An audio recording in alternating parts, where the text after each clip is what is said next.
Halo Sobat Pemasyarakatan, kembali lagi di podcast Berakhlak di Balik Jeruji.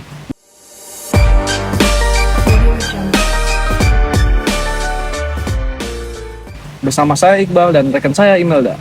Halo semuanya, saya Imelda. Senang banget bisa ikut diskusi hari ini. Apalagi temanya sangat relevan dengan kehidupan lapas. Betul Pak? Sangat betul Bu. Di podcast kali ini kita bakal undang salah satu narasumber dari petugas lapas, yaitu Bapak Patu. Bapak Patu silakan masuk. Di pinggir jalan. Halo. Sehat Bapak? Silakan Bapak. Baik, kita masuk segmen 1. Makna berakhlak.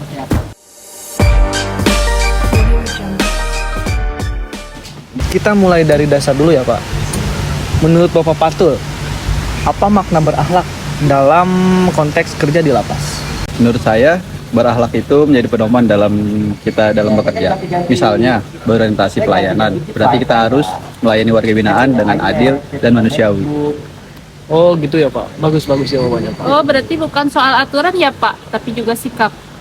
Betul sekali, seperti harmonis dan kolaboratif sangat penting dalam menjaga lingkungan yang kondusif. Oke baik Bapak, pertanyaan selanjutnya, gimana sih caranya tetap kasih pelayanan yang terbaik kepada WBP? Kuncinya ingat dulu, mereka warga binaan. Kita layani haknya, bukan orangnya. Kalau ada yang ngelawan aturan, kita tegas, tapi tetap manusiawi. Contohnya, warga binaan minta besuk di luar jamnya. Kita tolak, tapi jelasin alasannya baik-baik dan kasih solusinya. Berorientasi pelayanan itu bukan nurutin semua maunya, tapi mastiin hak dasar yang terpenuhi sesuai SOP. Tipsnya dong Pak, jaga hubungan harmonis biar nggak kebawa emosi itu gimana ya? Menurut saya, pisahin masalah pribadi dari gerbang lapas. Saya selalu ingat warga binaan itu lagi jalani hukuman, emosinya pasti naik turun. Kalau kita ikut terpancing, harmonisnya pasti rusak. Istirahat cukup juga penting biar nggak gampang meledak. Oh bagus-bagus Bapak jawabannya. Masuk ke segmen kedua, ngobrol santai bareng mantan warga binaan.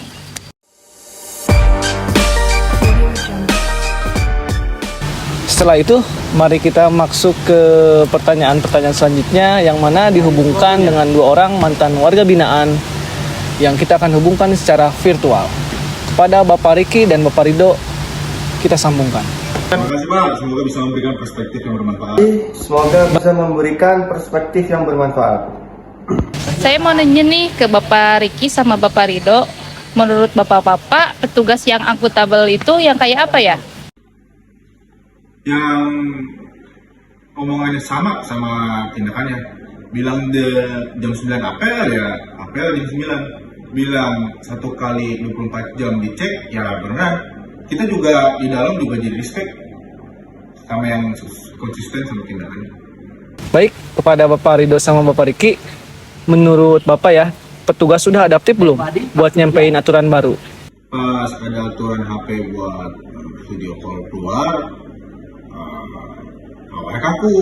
Tapi setelah minggu depannya dibuat sosialisasi oleh petugas memakai bahasa Sunda, jadinya kita semua paham.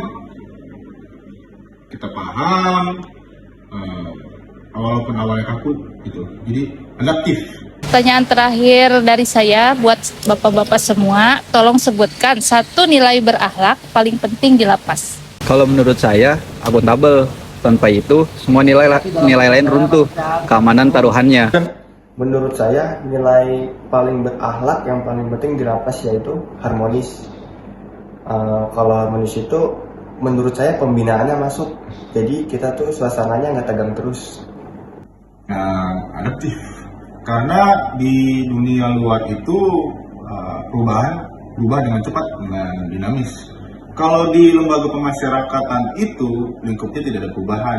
Jadi pada saat kita keluar dari lembaga pemasyarakatan, ya kaget sih Pak. Baik, buat pertanyaan penutup buat para petugas dan mantan WBP, pesan apa sih yang buat petugas muda dari WBP itu? Buat adik-adik petugas, jaga integritas, seragam ini tuh amanah. Buat warga binaan, manfaatin waktu. Petugas itu mitra kalian buat berubah, bukan musuh. Coba. Buat WBP, ambil semua program pembinaannya baik-baik karena capeknya sekarang, leganya pas keluar, leganya esok. Kalau buat petugas, tetap sabar ya Pak, tetap sabar Bu. Buat semuanya, untuk petugas dan para warga binaan, percaya proses. Berakhlak itu bukan tempelan di dinding, tapi dipraktikkan. Itu bukti nyata. Terima kasih untuk narasumber yang sudah berbagi. Dan untuk sobat pemasyarakatan, sampai jumpa di episode berikutnya.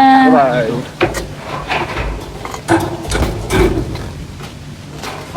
Sekarang sudah nggak ya?